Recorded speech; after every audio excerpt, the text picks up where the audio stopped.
Les éléphants et leurs cornacs sont prêts pour la compétition. Du haut des pachydermes, les joueurs attendent le début de ce match de polo particulier. Mais avant d'entrer en piste, ils doivent recevoir la bénédiction traditionnelle d'un guide spirituel pour éléphants. Cela fait de nombreuses années que nous pratiquons cette cérémonie. Il s'agit de bénir les éléphants et nous-mêmes avant d'entrer dans la jungle.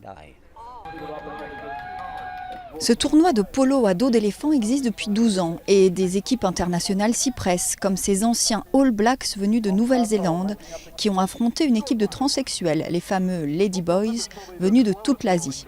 La compétition attire aussi des joueurs professionnels de polo traditionnels qui confessent leurs difficultés.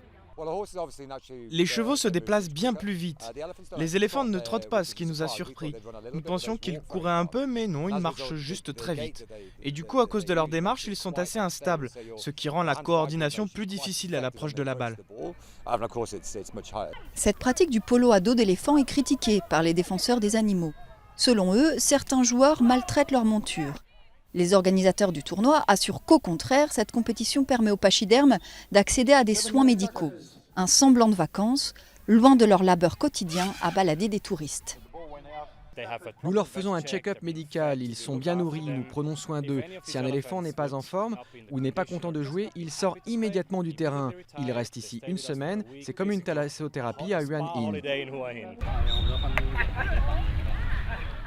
Le tournoi de la King's Cup s'achève dimanche. Il consacre chaque année plusieurs dizaines de milliers de dollars à des projets de sauvegarde des éléphants.